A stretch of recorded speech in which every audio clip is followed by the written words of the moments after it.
নমস্কাৰ বন্ধু বান্ধৱীসকল মনোজ উপাধ্যায় ইউটিউব চেনেললৈ সকলোকে স্বাগতম জনাইছোঁ। যেহেতু ইয়াৰ আগৰ ভিডিঅ'বোৰত আমি ফিউচাৰ টেন্সৰ তিনিটা ভাগ সিম্পল ফিউচাৰ, ফিউচাৰ কন্টিনিউয়াস আৰু ফিউচাৰ পাৰফেক্ট টেন্সৰ বিষয়ে আলোচনা কৰিলোঁ। গতিকে আজি আমি ফিউচাৰ পাৰফেক্ট কন্টিনিউয়াস টেন্সৰ বিষয়ে আলোচনা কৰিম। Hello everyone, welcome to Manoj Upadhyay YouTube channel.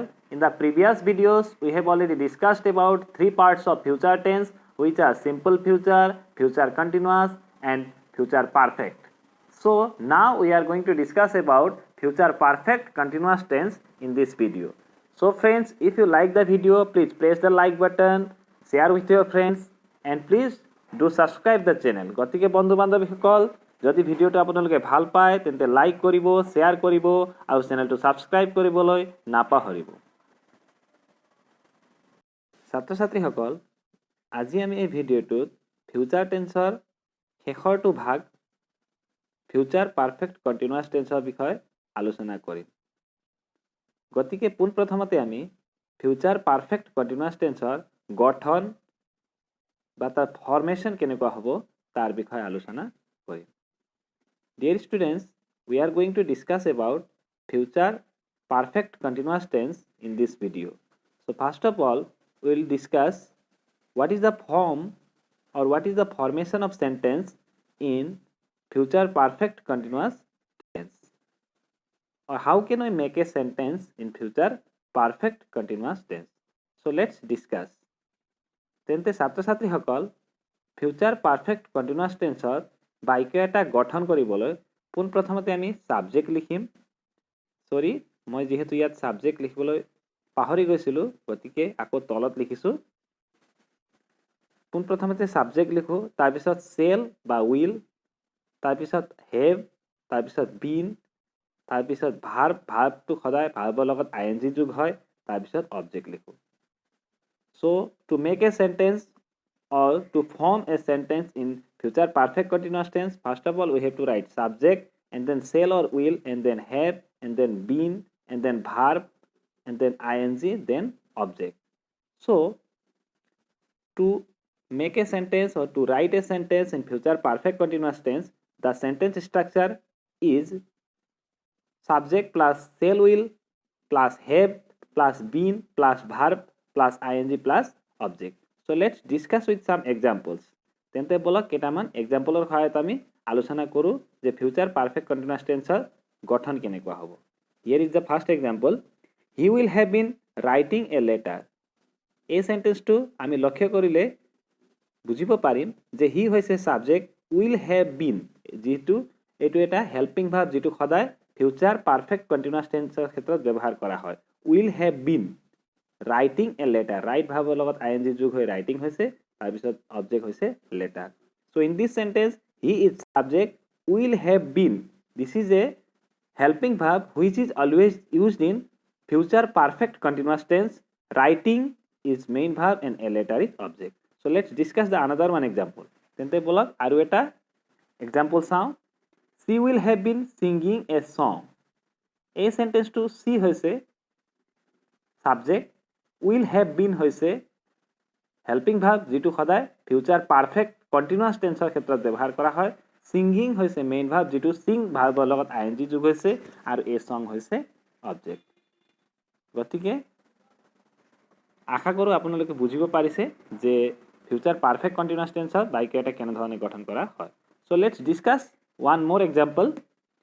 In this sentence, they is subject, will have been is the helping verb which is used in future perfect continuous tense. Digging is the main verb. Here with dig verb ing is added and a whole is object. So I hope you have understood that how can we make a sentence or what is the formation of sentence in future perfect continuous tense. So now we are going to discuss the uses of future perfect continuous tense. গতিকে ছাত্ৰ ছাত্ৰীসকল এতিয়া আমি future perfect continuous টেন্সৰ বিষয়ে ব্যৱহাৰৰ বিষয়ে আলোচনা কৰিম।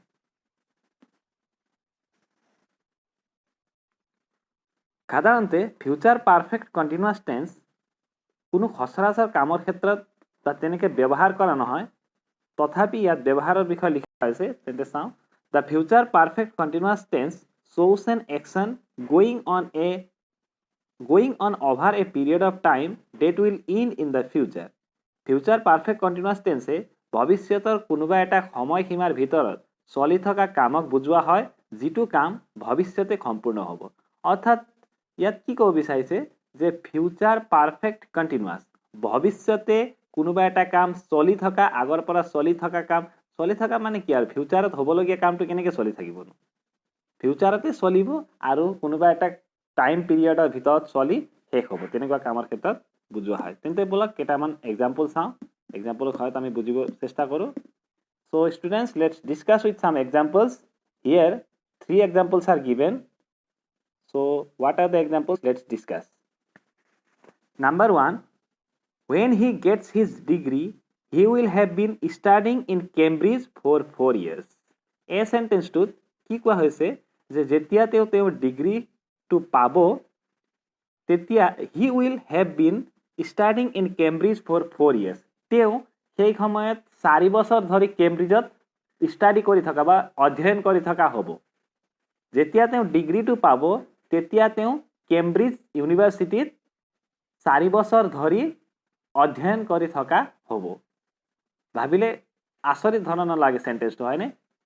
ইমান কমন নহয় সেন্টেন্সটো, যিহেতু আনকমন ধৰণৰ, এনেকুৱা ধৰণৰ কাম নহয়, জেনেৰেলি নহয়।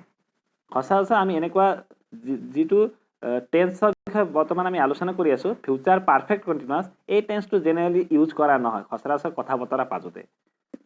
গতিকে হয়তো ধৰিব পাৰিছে যে ব্যৱহাৰ কেনেকুৱা ধৰণৰ কামৰ ক্ষেত্ৰত বা কেনেকুৱা কামৰ ক্ষেত্ৰত ব্যৱহাৰ কৰা হয়। ঠিক একেদৰে আৰু এটা এক্সাম্পল চাওঁ। By the next week we shall have been doing this job for 6 week.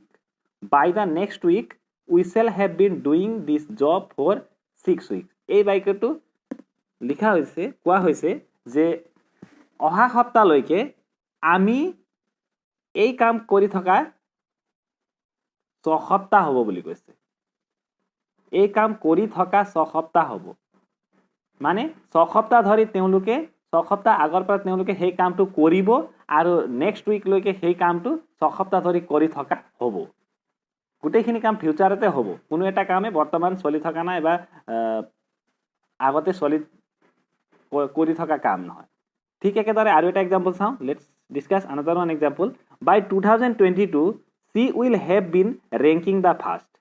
2022 লৈকে তেওঁ ফাৰ্ষ্ট ৰেংকত আহি যাব, ফাৰ্ষ্ট ৰেংক পাবহি, মানে তেনেকুৱা ধৰণৰ বাক্য। গতিকে মনত ৰাখিব যে জেনেৰেলি সাধাৰণতে এনেকুৱা ধৰণৰ বাক্য প্ৰয়োগ কৰা নহয়।